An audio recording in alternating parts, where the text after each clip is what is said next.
Lord, if another member of the church sins against me, how often should I forgive? As many as 7 times? Not 7 times, but I tell you 77 times. This is a powerful conversation. Peter is asking if he should forgive a member of their church community 7 times. As number 7 is the traditional number for perfection, he is asking for perfect forgiveness. And then Jesus tops that number with 77 times. That's like ultra super duper triple decker burger plus double giant milkshake with chocolate and Smarties on top. Why this extraordinary, seemingly unachievable number? Because Jesus is countering a curse which is as ancient as the book of Genesis. In Genesis chapter 4, Cain murders his brother Abel, as we heard in the children's sermon. And God is devastated. He explains to Cain that the soil on which he killed his brother is in great pain because of Cain's evil deed. It will not yield any more harvest for Cain. Cain's life will change forever.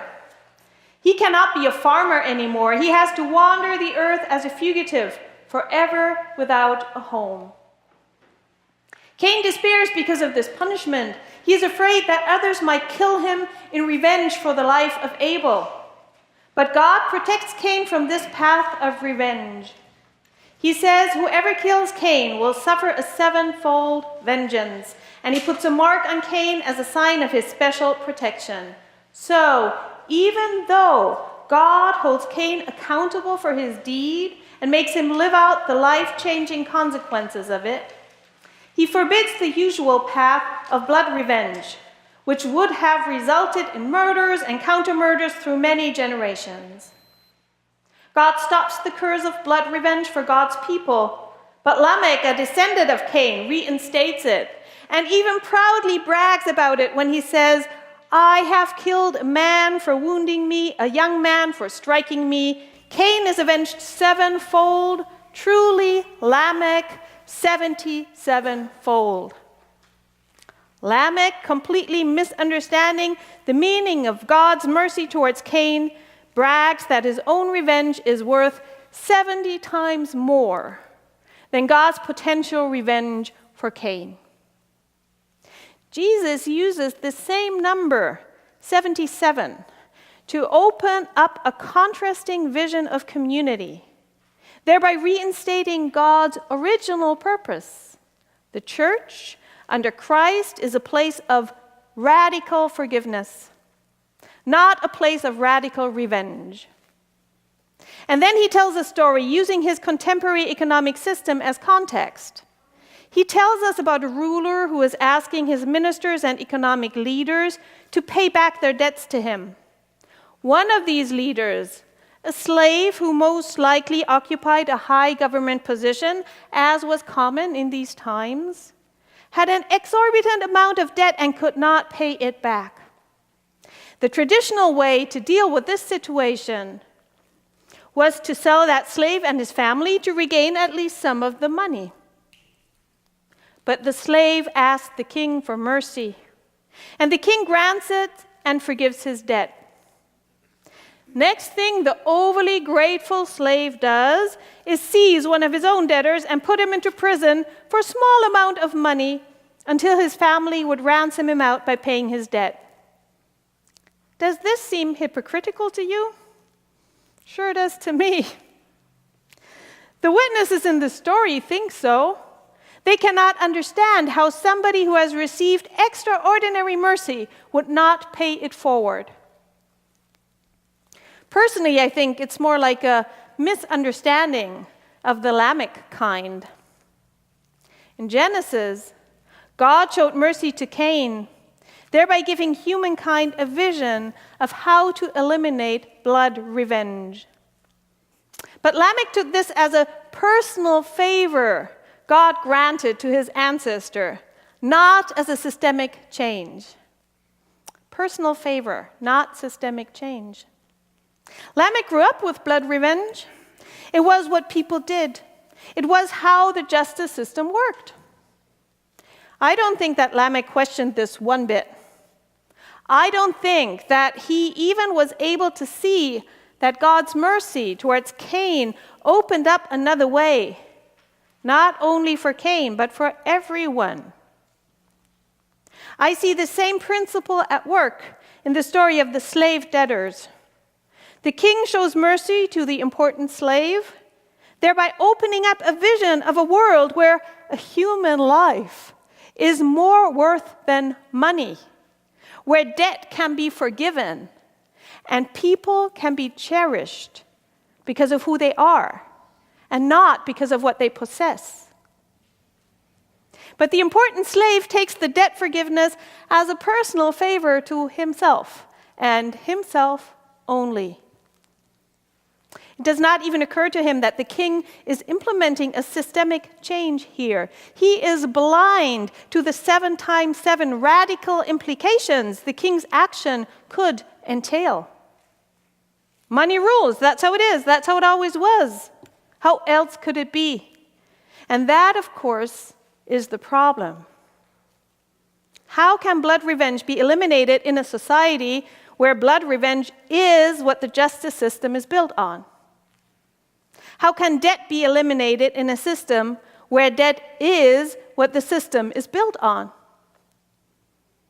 God can see the alternative. Jesus can see the alternative. But Lamech, slave number 1, you and me, we are blind. We do not have the vision from above. We are stuck in the middle of it. And yet, radical, more than perfect, 70 times 7 forgiveness is what Jesus asks.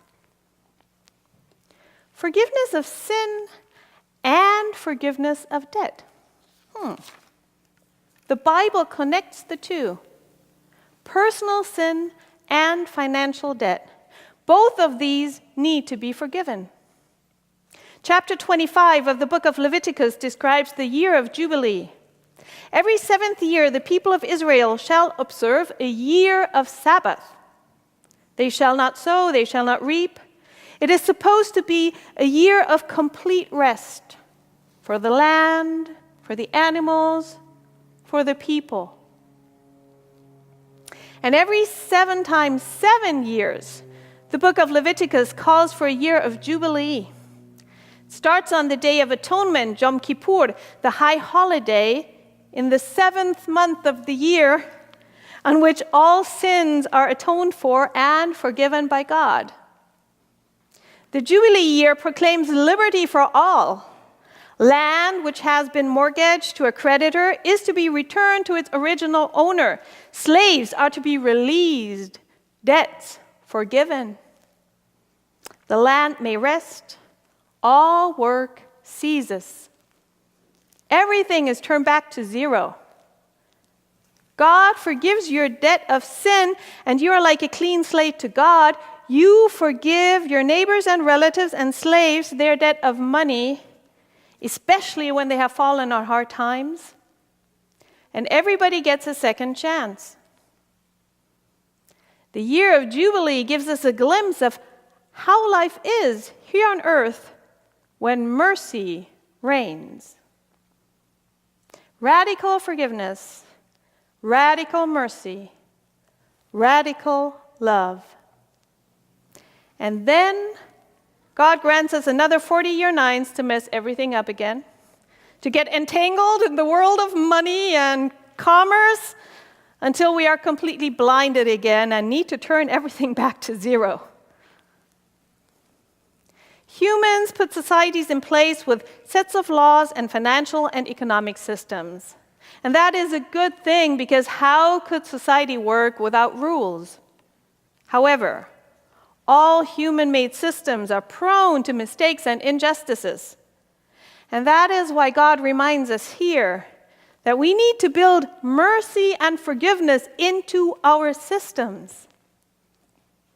So to be able to respond to difficult situations as needed when they arise. Financial and legal amnesty can be a good and necessary course of action So when you contemplate whether to react with mercy or punishment in any given situation, remember what Jesus said when asked if perfect, sevenfold forgiveness is required. Not 7 times, but I tell you, 77 times. Amen.